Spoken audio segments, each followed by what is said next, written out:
All right. So welcome everyone this is our 21st webinar in this year-long program. This program is funded by the Social Sciences and Humanities Research Council of Canada, and we're very grateful for their funding that made it possible to run these and to keep Navarra on salary. We'd like to begin in a good way at the University of Victoria by acknowledging the lands on which we live and work. We acknowledge and respect the Lekwungen, Songhees, and Esquimalt peoples on whose territory the university stands, and the Lekwungen and Wet'suwet'en peoples whose historical relationships with the land continue to this day. And the picture on that slide is of the common camas flower, which has a very tasty edible root and was the main food supply for people in this region. So we'll start with introductions.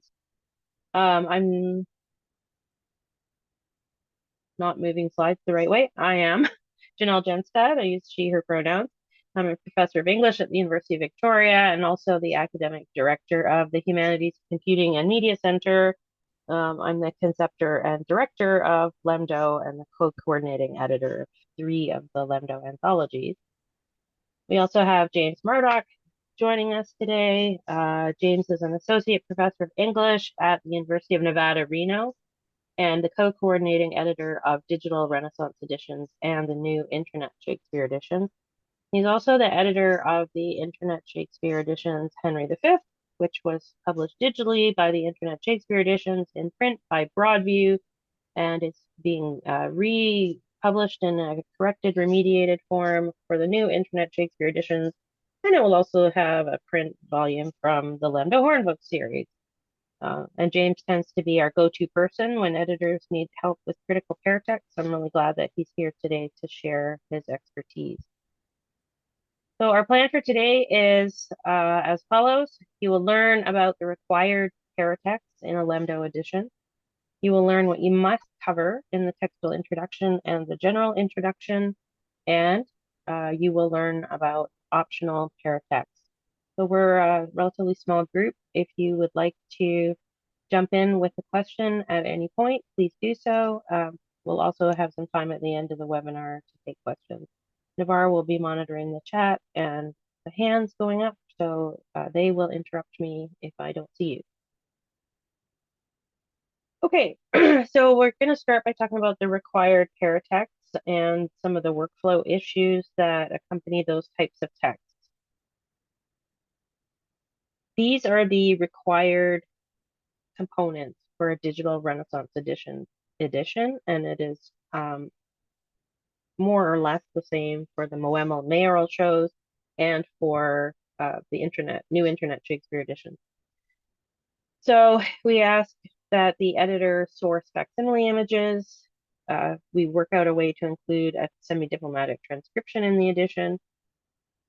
That's already been done for Mom's editors, so don't worry about that. Susan and Heather and Jill. We need a modernized text, a collation of against other editions and other possible copy text. Annotations, textual introduction, general introduction, and bibliography. So the edition components that are critical paratexts are the textual introduction and the general introduction. We actually save the bibliography in the same folder as the textual introduction and the general introduction, and there are some close relationships between those 3 texts. Let's just look at an edition title page. This is Humorous Days Mirth, which is forthcoming in the Digital Renaissance Edition's first release this spring. And you can see that the title page is actually divided up into texts of this edition, critical paratext, and apparatus. And under the critical paratext, we have quite a few things. The ones that we can't do without are that general introduction and the textual introduction right there. But as you can see, there are also other things that this editor prepared that serve to contextualize the text and give users some additional valuable information. All right, so the minimum paratext is a textual introduction and a general introduction. If that's all you do for your edition, that is usually satisfactory. In terms of workflow, I'm certainly finding in my own editorial practice that I start writing the textual introduction very early on, as I'm making decisions about the copy text that I'm going to use, because I'm generally reading textual criticism as I'm making that decision. And so it's going to be a few years before the edition is finished. I want to capture that thinking while I'm actually doing it. Once I get into the collation of the text, once I've got a semi-diplomatic transcription and it's been converted to a template for the modern text, and I start collating it, I will be toggling back and forth between the collation and my textual notes. It's often the case that I want to say more about differences between editions than can be captured in a collation. So I also have my annotation file open at the same time, and I'm writing textual notes in there. And if it's a pattern of things happening in the text that I want to say more about, then I will start writing paragraphs in my textual introduction. Okay, but you don't finish that up usually until you've finished establishing your modern text and finished your collation. At that point, you're probably in a position to finish the textual introduction. We do have some editors who actually draw a line under it after that, particularly editors who've been with the new Internet Shakespeare edition. Since it was the Internet Shakespeare editions, they're choosing to establish their modern text, write their textual notes, and do the collation, and then invite us to invite somebody else to finish up the general introduction and the commentary note. General introduction, I don't start that as early. I usually leave it to the very end, actually. But I've been making notes for it all along as I read about the play and I'm thinking about it. The general introduction is doing work that builds on the commentary notes in your annotation. And so if there are particular things that are interesting in the text that you want to connect to a particular critic, or you want to quote a critic's comment on that passage, you might have a short commentary note in your annotations, as well as some discussion in your general introduction. And when we get to the next section, James will undoubtedly jump in and tell us a lot more about how he's using those things coordinately. You do need to prepare your bibliography before and as you work on these paratexts, because you'll be citing your sources all the way through. If you're writing in a Word doc and sending it to us to be encoded, you should still be preparing your bibliography. There's nothing worse than getting to the end of a project and forgetting a citation, as you undoubtedly all know. So same goes in the digital world. All right, so let's talk about the textual introduction. The wording on this slide comes largely from the Digital Renaissance Edition's editorial guidelines, which are forthcoming with the first release of Digital Renaissance Editions in the next couple of months. So the big purposes of the textual introduction are twofold. One purpose is to explain the editor's goals in creating the text of the present edition. So you may recall that earlier in the year, we talked about editors having to think about what they were editing towards. Are you editing towards the text as it was performed in 1610? Are you editing the text towards how people would have bought it on the bookstall in 1623? Are you interested in trying to recreate what the author wrote in their manuscript? Are you interested in creating a text that that was the result of a later collaboration? Philip Hensel pays people to make revisions. That's the play that people see. Maybe that's the text you want to work toward. And so you need to explain what your goal was. This is your opportunity to do that. You need to justify your decision to work towards that text, and you need to explain how all the pieces of the edition are coordinately working towards that thing. The second big purpose of a textual introduction is to explain the provenance and transmission history of the documents that underlie the edited text. So if you're choosing to base your edition on F rather than Q1, and James can speak to this in a couple of minutes, you need to explain why um, uh, or how you think that the folio text came to be printed and what was the underlying documents for that.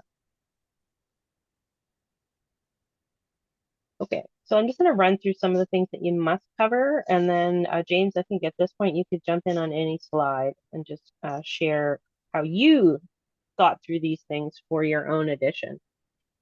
So things that you must cover in order to address those two objectives for the textual introduction. You must explain what you're working toward. You must explain why it matters to work towards that goal. How does this contribute to the textual critical tradition of this play? How does this choice respond to recent criticism in the field? And you need to say at the same time what other editors have worked towards. So if you've gone rogue and decided that, for me, that might be, I'm going to base my edition of Merchant of Venice on Q2, the Pavia Quarto. I would have to have a good reason for that. And I'd also need to acknowledge that that decision was a bit out of step with what other people had done before, which was base their editions of Merchant of Venice on the Q1 text. James, want to jump in? Yeah, so I had a Henry V presents a situation where it's a so-called bad quarto play, right? So what I had to answer the question of what I was working towards sort of twice. What Where did the folio text come from? Who was the folio text for? Where did the quarto text come from? Who was the quarto text for? Um, so I have a fairly extensive textual introduction talking about the snapshots of this play as it evolved in Shakespeare's lifetime and just after, where the texts came from, what their relationship between them was. I did not expect that in the last 10 years that was going to become really controversial. So I have nightmares about this. I still agree. I still think that I'm right. um, but Gary Taylor and Sarah Neville do not, for example. Um, and yeah, so that's a situation that a lot of people are not going to be in. Obviously, if you're the editor of King Lear or Othello or a play like that, um, there are there are entire libraries of books on these issues. If you're the editor of a never before edited mayoral show, you're unlikely to have that as a problem. Or if you're the editor of Band Cuff and Rough or the editor of The Devil's Charter, right? There's not going to be that issue. Or even if you're the editor of a very well-known Shakespeare play that only exists in one text. Um, but yeah, what you're working towards is always sort of key. I was this morning, while trying to get my kids off to school, I was re-looking at my textual introduction for that. One of the things, Navarra and Janelle, that I realized that I need to keep in mind, and this is probably good advice for everybody, is not saying that an editor or a critic is recent, that something that recently came out could be 20 years old by the time you actually publish. Um, do you want to? I'm jumping in, but I don't have any particular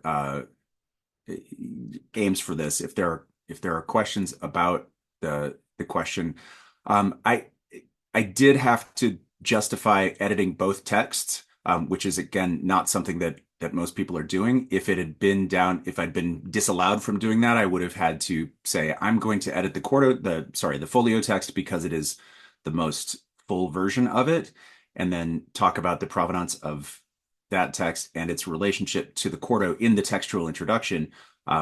as it happened, I had the luxury of editing both of them. So my textual introduction covers the the main differences, not just in size and shape and the changes to the Quarto text, but also the underlying rationale for those changes and the effects that it has.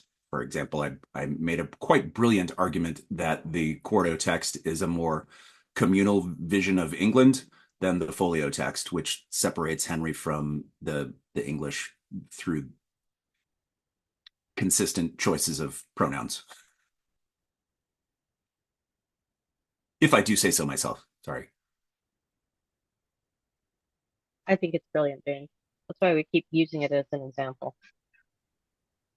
Um, okay, so I think you've covered this, James. Need to explain how the copy text is the best one, given what you've decided to work towards. So you decided you were going to work towards two things.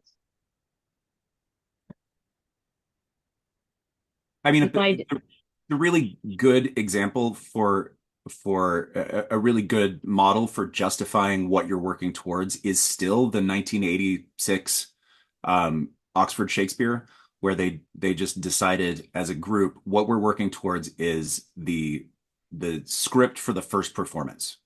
Right. So in a lot of cases, that's going to turn out to be the imagined prompt book behind the first folio. In other cases, it's going to take a little bit more reimagining of that. And they did many controversial things like um, reversing censorship of oaths, for example, in some texts. But most famously, changing the name of Falstaff back to Oldcastle in Henry IV. Um, and yeah, I remember hearing Stanley Wells do lots of press conferences about this. Um, but that's the whether you agree with your choices or not, that's a really good example. For example, in the book The Division of the Kingdoms, where they're talking about King Lear, of the way that you make an argument and a justification of the choice of what you're working towards. I know it's a little bit dated now, but it's still quite good. yeah, okay. And I gave an example, which you know, speaks precisely to the use case of the 1980 Oxford Shakespeare. If you're working towards a text as performed in 1610, you will choose the copy text that you think originates in the theater or is as close to a text that originates in the theater. And then you would make editorial interventions in keeping with that decision. Okay, you must also discuss the nature of the editorial interventions that you have undertaken. So your editorial guidelines for digital Renaissance editions and the Mom's anthology are pretty clear about how you're supposed to modernize particular words, what is considered to be sort of accidental differences between the early text and the text that you're creating, that you don't have to collate. Um, Sometimes you do need to collate a few of those changes as well because there is a possibility for a slightly different interpretation than you've made. And you need to explain how those changes differ from and how they're indebted to previous editions. So it is standard in a textual introduction to say something about the editorial history of the play. In the case of Shakespeare, that can be very long, and you might be drawing on other people's summaries of past editions. If you're working on a mayoral show or a QME play or band rough and cuff, you may actually have very few past editions, and so you would probably discuss them all. Okay, James, what kind of editorial interventions did you make in Henry V? Well, there's questions about scene division, for example. The folio scene divisions are not entirely are not what we expect generally from in a modern edition, and so you have to look at who generally it's Pope, who who decided where the acts and scenes change.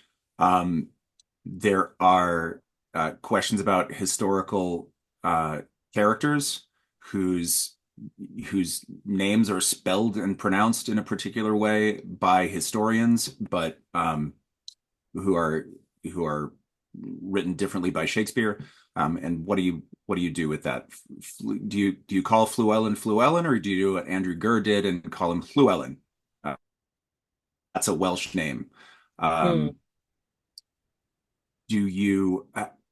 I'm thinking about the. I'm not actually assigned to a mayoral show, but I'm thinking about the questions that come up with mayoral shows, and I know that we have some people here who are assigned to them.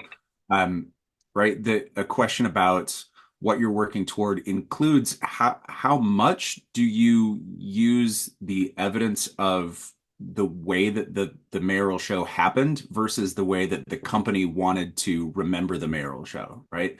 Um, Performance in and text are often have a radically different relationship than they do with a professional play. Um, that's just sort of by the by. I if you ever assign me to a mayoral show, I will think about that at length. Um, the resolution of textual cruxes is going to be important, and you're going to want to in large part follow previous editors in devoting a portion of your textual introduction to famous textual cruxes, if there are famous ones, right? If they're not famous ones, if because it's not right, the textual cruxes in the Devil's Charter are not famous, but they may very well still exist. Um, Anytime you've made an editorial intervention that resolves ambiguity or changes meaning, whether you can justify an error or not, that needs to be covered in not just the collation, but probably a textual note in the collation file, and also point to the textual introduction. So um, more anytime there's an ambiguity that may or may not be intentional, you should be talking about it in the textual introduction. Um, and Yeah, and again, I mean, looking at Ellie Lowe's textual introduction and collations, she had to deal with what, two other editors for An Humorous Day's Mirth, which is great. If you're wrestling with Shakespeare and the 400-year conversation about a particular line, then you're gonna have a little bit more work to do. Yeah. Prose and verse changes can be very difficult to figure out, especially if you've got a two text play, or I mean, horror of horrors, if you're editing a play that exists in a manuscript that survived and also a printed text, this can be really interesting. But in any case, it is incumbent on us as editors to speculate as to who made those changes and why, right? So in Henry V, almost all of the quarto is printed as if it were verse, even when it's clearly not verse. So why did they do that? That doesn't save space. It doesn't save paper. There has to be some sort of reason for doing that. The same thing happens with An Humorous Day's Mirth, where um, one of the texts has pretty consistently printed what looks like iambic uh, meter as prose and has printed what looks like prose as verse. So we have to figure out why that happened, whether it was just an error. We do want to. I think the DRE editorial guidelines have discouraged us from making too many too many speculative arguments about what compositors do and what compositorial practice is. That used to be quite popular, but we've we've more or less, as a discipline, thrown up our hands and said we can't really know this. So yeah. Okay, I'll jump in with an example. I've been preparing a text of the Golden Age for a performance coming up in March in Vancouver, and it hadn't been edited since Collier until the volume three of the Oxford Heywood came out last year, and it had all of the ages plays: Golden Age, uh, Brazen Age, Silver Age, Brazen Age, and the two Iron Ages plays. And the play is very clearly divided into two acts in the 1611 text. But the first person to add scenes was Barry Gaines last year. And I went through the play fresh and departed from his scene divisions. I think that he's divided scenes that shouldn't be divided, and I think he's run together a lot of scenes that should have been divided. And I've explained that in my textual introduction. I've already written up that part because I was thinking about it as I was making my scene division. And the way I justified it was that if this were a Shakespeare play, it would already have been divided according to a well-established set of principles. And just because it's Heywood doesn't mean that we have to somehow not do the same kind of thinking about what it means to end a scene.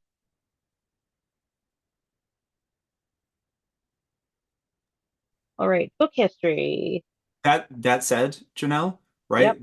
There are some playwrights whose practice of scene division differs from what has become established practice for Shakespeare, um, which Hmm. which leads, Johnson editors, for example, to tear their hair out because he'll start a scene apparently mid-scene.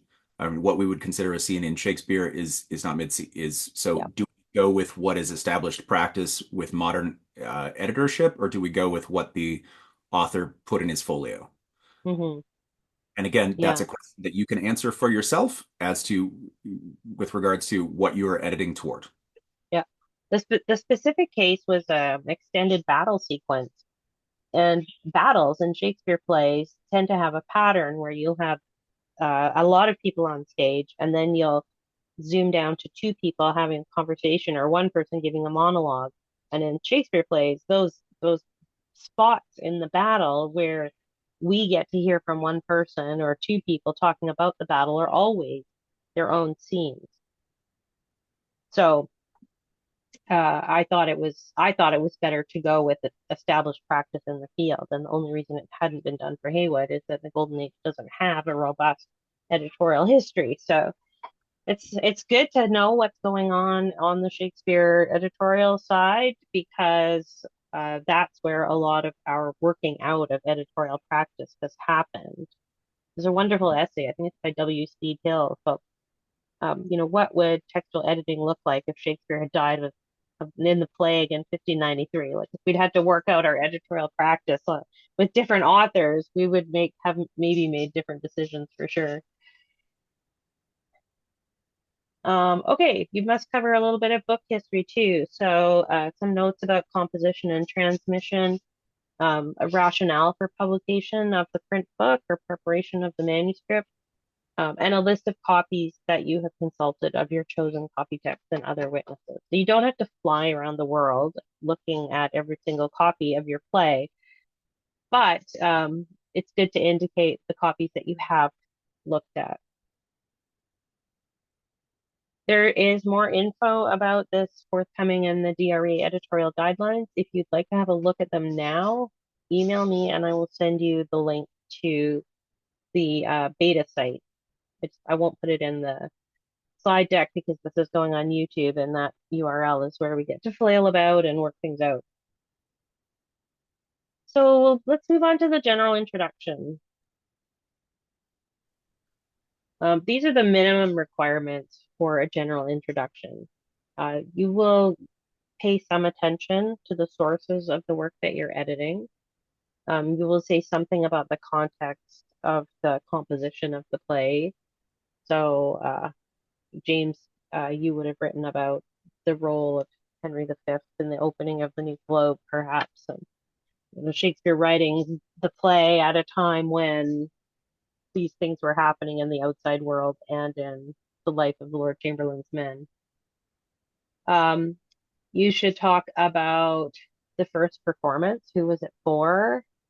What theater was it written for? Indoor playhouse, outdoor playhouse, streets of London. If there are subsequent revivals, uh, where were those revivals? The play doesn't have a performance history since the early modern period. Then you don't need to do a lengthy stage history. But a play that does have a robust performance history, you'll want to say something about its popularity in the Restoration and the 18th century, and did people only ever see Nahum Tate's adapted version? Was it bowdlerized in the 19th century? What have people been doing with it lately? And you'll also say something about the author, unless the author is very well known. So you don't need to tell us a whole lot about Shakespeare. That information is widely available elsewhere. Um, you But can, for example, Ellie Lowe has a really brilliant little biographical essay about George Chapman that starts her introduction. Um, right. yeah. And people working on mayoral shows, you'll recall that the final stage of the project is for everybody who worked on Haywood's pageants to get together and write a little bio. Likewise for Middleton and other mayoral show authors. You should also indicate your own take on the play. So you will have a critical position with respect to the play after working on it for so long, reading the text, reading the criticism on it, reading the textual criticism on it. And you want to keep your audience in mind here for the general introduction. I like to say we're pitching these at third year university students, but we also need to be aware that there's a really good chance that they'll get used in high schools and that scholars will be using them as well. Um, So make sure that that general introduction is accurate in its representation of other critics, and it's written in a fairly lively style, and it gives an undergrad who may be encountering this play for the very first time, give them something to grab onto as they're entering the world of the play. You'll want to talk about the themes in the play, challenges that it presents to us today, and any arguments that it might make about, Englishness or relationships or foreigners. And then you'll give a brief overview of the critical reception of the play through history. And that can be quite an ordeal for a play like Shakespeare's Hamlet or King Lear, where you have an awful lot of reading to do. There may be very little to do for other plays, and you're having to scrounge things out of the indices of other books. James, do you want to jump in here? Yeah, I found this facing the general introduction to be the most daunting part of writing the introduction because especially with a Shakespeare play, what your own take on the play leads me into a spiral of, well, who the hell am I? Right? So I think I'm many of us are lucky enough to teach undergraduates. I think the most useful way to approach the general introduction is to say, okay, what if I'm teaching 2 weeks on this play? How do I organize the 4 or 6 class periods and make that into the general introduction? I didn't exactly, I mean, that's where I started. And I realized, okay, I think we can talk about the plot of the play, but we can talk about the movements that happen in the play. A lot of this is going to emerge from your annotations when you realize that you're writing you're for the point of Henry V, right? When you realize you're annotating every point at which there's meta theater, well, oh shoot, this is probably a very meta theatrical play, and we should talk about the role of performance and its relationship to history and its relationship um, to politics. If I get, I had an unhealthy interest in Calvinist theology, right? So I threw a section in on the way that the play wrestles with Protestantism. If I'd had a different play, I would have written a big section on gender, but as there are 3, maybe 4 female characters in the play, it didn't turn out to be one of the big issues. Yeah, if you're thinking about ways to limit scope, because with any play, Shakespeare or otherwise, you could just keep writing. You could write an entire book on the play that you're editing. By the time you're done, you will be the world's expert on this play, right? So if you're thinking about scope, I think a really good way of thinking about it is if I've got 2 weeks with a classroom of undergraduates, what do I want them to take away from this? And that was really useful for me. Okay. So you are confronted with a decision with your general introduction. Okay, so everybody has to have a textual introduction. Um, and it needs to cover the same types of things as everybody else. Depending on how much material you have for your play, you can write a general introduction that includes a performance history, critical reception, and uh, other things. I have no idea what I meant there. Maybe sources. Or you can write a textual introduction and a general introduction. And if you want to write a separate essay on critical reception, you can do that. You can also write a separate essay on performance history. That's useful if you have a lot of criticism and a lengthy performance history.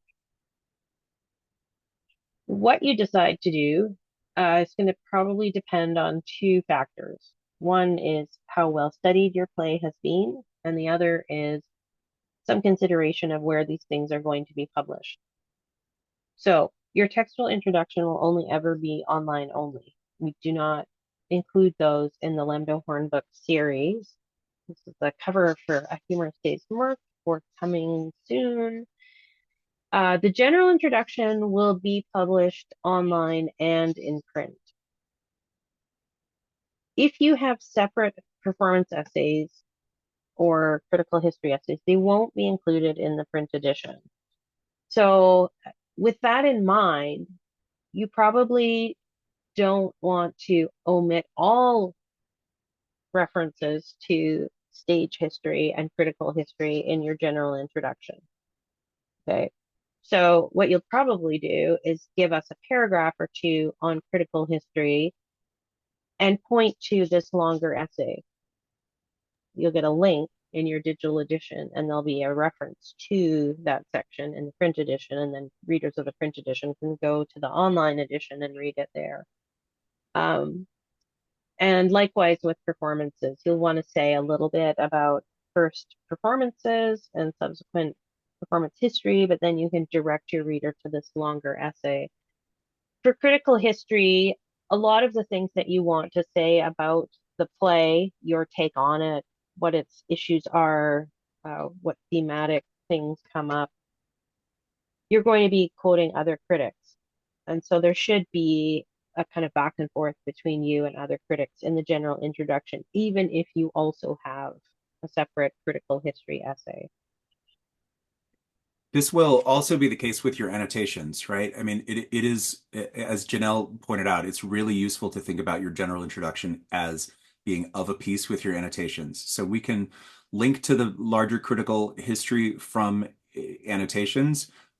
Sometimes your annotations will be directly quoting uh, the the what oft was thought but ne'er so well expressed about a particular in your play, and we can link that to the general introduction. But yeah, as you're making points, as you're making your take on the text, you will be engaging in the larger history, which might make the critical, in some cases, it'll make the critical history unnecessary. But in other cases, you'll just say, for more on this, see the essay included online. Mm-hmm. Okay, so here is a screenshot of the forthcoming Humorous Days Mirth.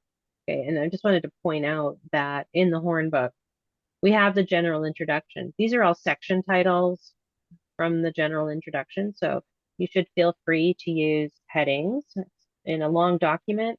It could be 50 pages. You want to break it up for your reader and give them signposts along the way, and that will help the reader in the print book too. The note on the text that you're seeing here is actually a generic essay that we include in all of the LEMDO Horn books. And we just say something there about how the text has been prepared from underlying XML. Okay, then the list of characters, and then right into the play. So we're always going to have a lot more online. We don't publish all of the annotations in the print edition. We publish the glosses and selected commentary notes, but we don't publish textual notes performance notes, pedagogical notes, lineation notes, and lexical notes in print. We're trying to keep it lightweight for the reader who wants to have a physical thing in their hands that they can annotate in the classroom.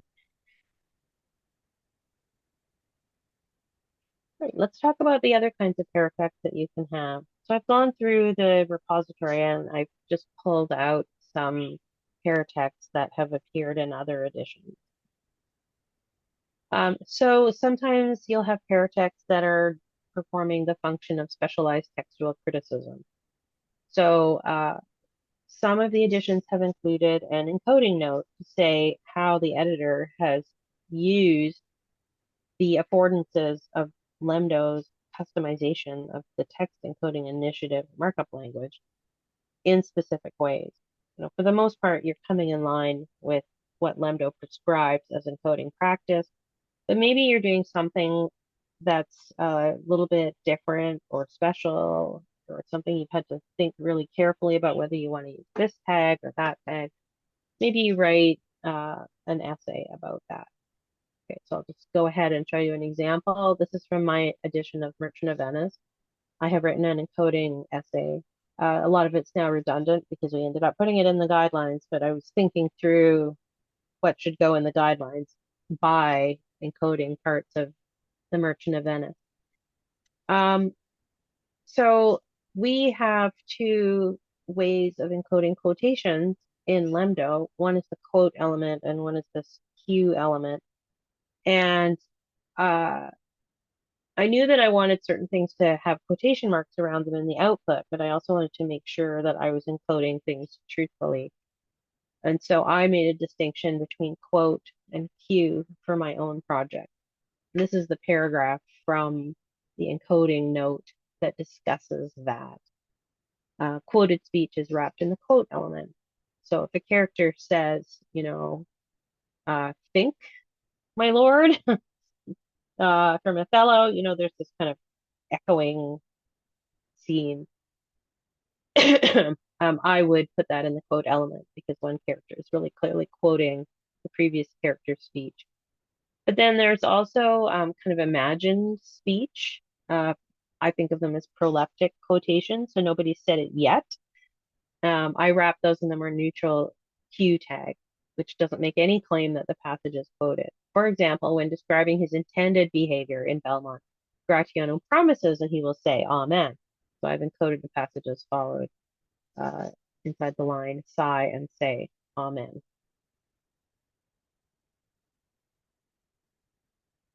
You may also have lineation notes.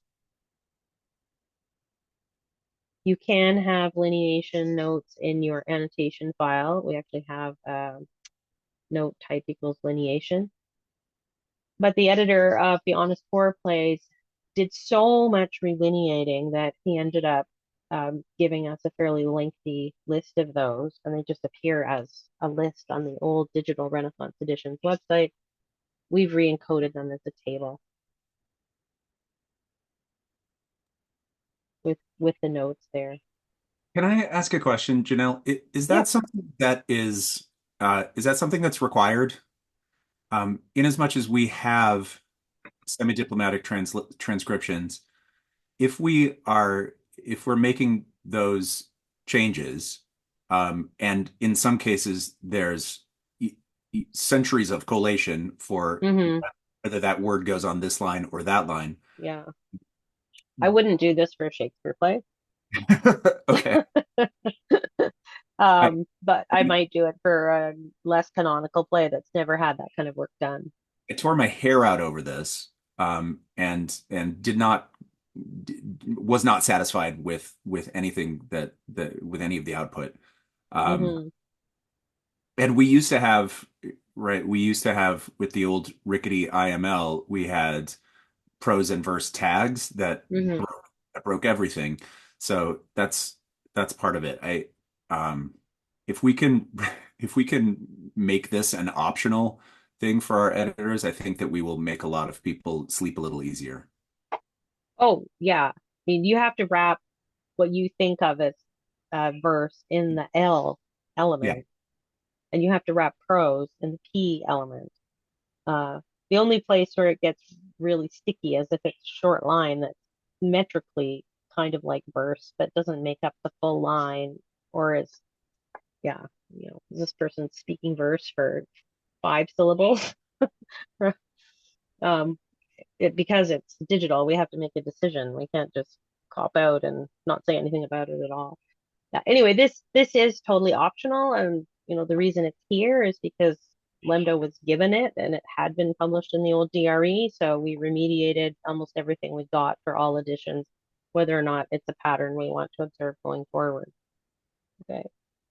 Um, and sometimes editors get really invested in this stuff. So if you want to prepare a table, we can certainly include it as a resource. Okay, but it's not by any means required. And you also have that capacity to collate relineation and have a note in your annotation file about lineation as well. Yeah, I just threw up my hands and wrote a few paragraphs in the textual introduction about it, Yeah, rather than collating absolutely everything meticulously. exactly. So, it's more important to be truthful about what you've done than it is to be right. And some of these things cannot be resolved. And it's way more interesting for readers to understand that editing is a process of wrestling with the text. So don't be afraid to show your work. If you like, this doesn't make sense, but it could be this or it could be that.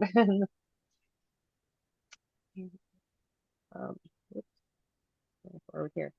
If there are really difficult textual problems that have had a lot of ink spilled over them over the years, you might want to actually hive off that discussion into a separate document.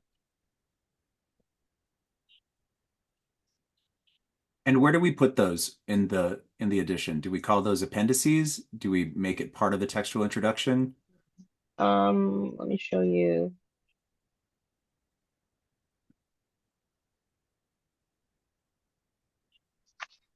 Let me pull up Digital Renaissance Editions window here.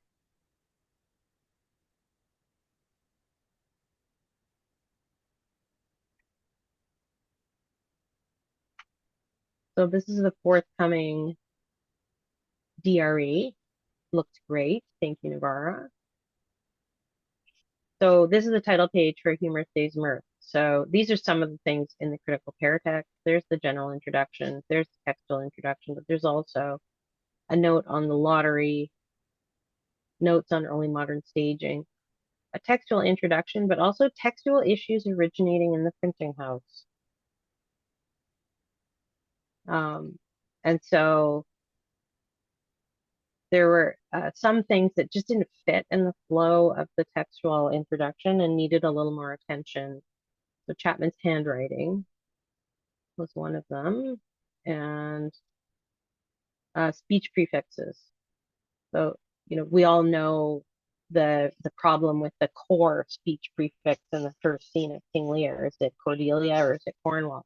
Happens in other plays too, but doesn't get as much discussion because those plays aren't Shakespeare.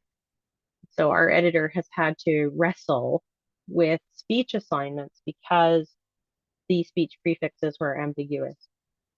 So, there's a whole bunch of information. I mean, this is essentially a textual crux.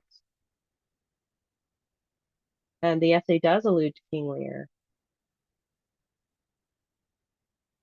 So I don't think that doesn't have a place in the textual introduction, right? So if you have something particularly interesting about your play that you've done a lot of research on, um, you may want to write a separate little essay.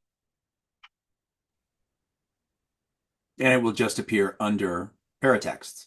Yeah. Okay. Fantastic. Yeah. And Janelle, something like your paragraph that you showed us about the sort of encoding note, I presume that Mm-hmm. also would be listed under critical paratext, or would that live somewhere else? That would be under critical paratext. Yeah. Okay. So um, we only have 4 sections here usually, right, Navarre? There's text of this edition, critical paratext, and apparatus. Uh, Typically for NISE, DRE, and MOMS. That's the case. I think that Mhm. QME has a couple of extras for their Right. performance. Yeah. So Christine, your edition will include some kind of performance history of the Queen's Men. Okay. Annotations and collations are accessible through the modern text, but sometimes it's easier to see them all at once.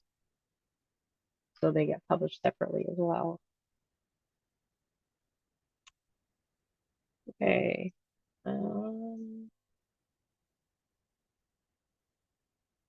Other paratexts, you might discuss extant copies. So for the Golden Age, I actually tracked down every single surviving copy, which was no small feat, given that the English short title catalog at the British Library has been down for over a year now.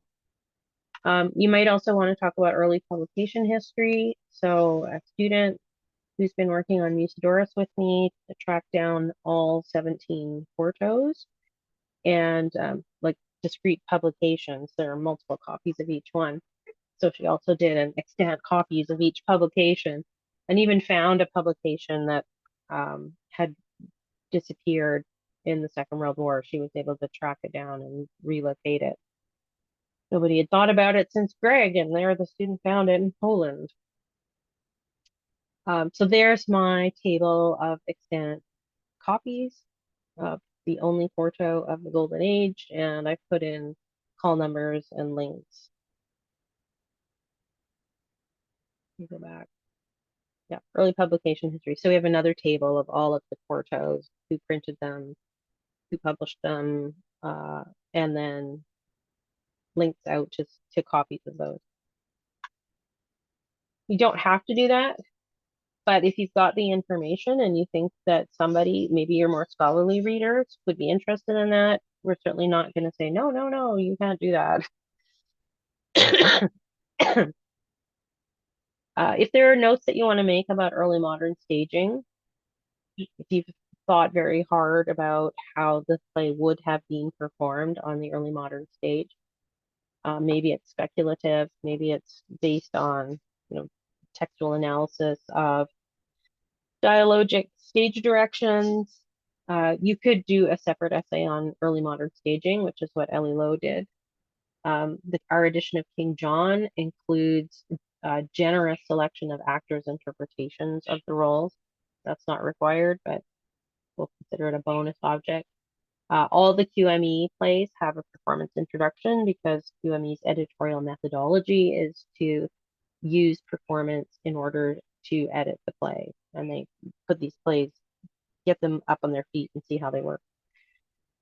And your stage and screen history could be hived off, which is what James did. Henry V has a robust screen history, so it deserved its own essay there. This is a stage history from A Humorous Day's Mirth, and Ellie wanted to talk in detail about the Rose Theatre and the Admiral's Men, and this being one of their plays. Other things you can include are contextual aids. So we have chronologies in Henry V and in Julius Caesar. For history plays in particular, it can be quite valuable to establish, what actually happened, what happens in Holinshed, and what happens in this play. Not always the same thing. You get compression and dilation of timelines. You get people coinciding who were actually, living in different generations, and so on. And then finally, you don't want to forget acknowledgements and credits. So if you want to include an acknowledgements page in your edition where you thank your, beloved who, built the desk you did your encoding on, and the cat who stretched out a gentle paw when you were going on too long, and your long-suffering coordinating editor, there's certainly capacity for that. And if you use images in your edition, we do, you will have to put captions under the images in your critical paratext, but if you've received special credit to use a set of facsimiles of a copy of a play, you might want to thank the library at that point. All right, so we've got lots of resources for you. the LEMDO documentation has a whole chapter on critical paratexts, and Navarra will be diving into how you encode critical paratexts in the next webinar. The forthcoming editorial guidelines from Digital Renaissance Editions will have a chapter on paratexts, and that's the link that it will be forthcoming at when we publish it. You can also browse around published editions, so have a look at the Queen's Men editions, have a look at the 2 published mayoral shows. If you're on the peer review anthology, you may not know that we actually have a peer review anthology. We have a peer review anthology where we can put draft editions while they're going through peer review, or where people can access them for promotion and tenure cases, or for a thesis examination. Someone's done an edition for their master's or their PhD or their honors, we can put the editions in the peer review anthology. So James's Henry V, as it's been remediated by LEMDO, is in the peer review anthology right now, and we have the most recent mayoral show in there. So those of you working on mayoral shows might want to go have a look at that. And if you have access to the LEMDO development site, you're welcome to look at editions that are in preparation there, with the caveat that a lot of people are still writing. So you're kind of witnessing other people's work in progress in some cases. So the critical introduction, general introduction, and the textual introduction for Ellie Lowe's A Humorous Gamer is in LEMDO Dev. It's been peer reviewed because it was already published on the old DRE site. And likewise, Joost Dalder's The Honest Poor. It's been peer reviewed, but it hasn't been republished in the LEMDO anthology. Okay, so we're at 8:58, so I'm just going to jump right to reminding you that our next webinar is on February 27th. Navarra will be leading that one and explaining how you go about encoding the critical paratext. What do you need to know on the technical side for that? There's the link to sign up. Navarra will have sent you the slide, so you can just click on the link in the slide and go directly to SurveyMonkey to sign up. And some thank yous. Thank you again to the Social Sciences and Humanities Research Council for funding this webinar series. Thank you to Navarra for the slide design. Thank you to Martin Holmes and myself for TEI customization, and to HCMC for site design and hosting.